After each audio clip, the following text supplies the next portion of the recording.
இன்றைய ஆத்மீக தேன். அன்பானோரே, இயேசு கிறிஸ்துவின் நாமத்தினால் உங்களை வாழ்த்துகிறேன். வருட இறுதியில் இருக்கிற நாம் தேவனை அவர் செய்த நன்மைகளை நினைத்து துதிக்கின்றவர்களாயிருப்போம். இன்று தினத்தின் தியானத்திற்காக சங்கீதம் 103 2-5 உங்களுக்காக நான் வாசிக்கட்டும். என் ஆத்துமாவே கர்த்தரை ஸ்தோத்திரி, அவர் செய்த சகல உபகாரங்களையும் மறவாதே. அவர் உன் அக்கிரமங்களை எல்லாம் மன்னித்து உன் நோய்களை குணமாக்கி உன் பிராணனை அழிவிலிருந்து விலக்கி மீட்டு உன்னை கிருபையினாலும் இரக்கத்தினாலும் முடிசூட்டி நன்மையால் உன் வாயை திருப்தியாக்கி இருக்கின்றார்.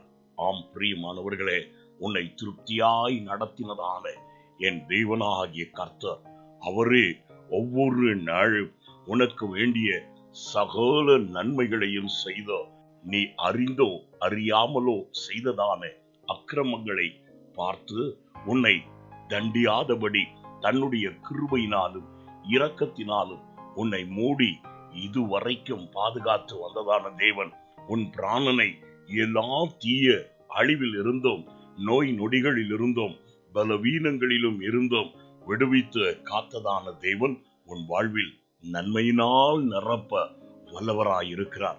எனவே நன்றி நிறைந்த இருதயம் உள்ளவனாக தேவனை நீ துதித்து அவரை பாடுகிறவராயிரு. இந்த ஆண்டு முழுவதும் கர்த்தர் உனக்கு செய்ததான நன்மைகளை நினைத்து நன்றி சொல்லி அவரை துதி. உன் விசுவாசம் பலப்படும். வருகிற நாட்கள் ஜெயமும் நன்மையும் சுதந்திரித்துக் கொள்ளும்படியாய், நன்மைகள் உன்னை பின்தொடரும்படியாய் கர்த்தரை துதிக்கின்றவனாயிரு. நான் உங்களுக்காய் ஜெபிக்கட்டும். எங்களை அதிகமாய் நேசிக்கும் அன்புள்ள பிதாவே, நீர் செய்த எல்லா நன்மைகளையும் நினைத்து எங்களுடைய உள்ளத்தின் ஆழத்தில் இருந்த உம்மை நாங்கள் துதித்து நன்றி சொல்லுகிறோம். ஆண்டவரே, இப்படி எண்ணி துதித்து நன்றி சொல்லுகிற ஒவ்வொரு பிள்ளைகளையும் உம்முடைய நன்மையினால் நிரப்புவீராக. எல்லா துதியும் கனமும் மகிமையும் உமக்கே நாங்கள் செலுத்துகிறோம்.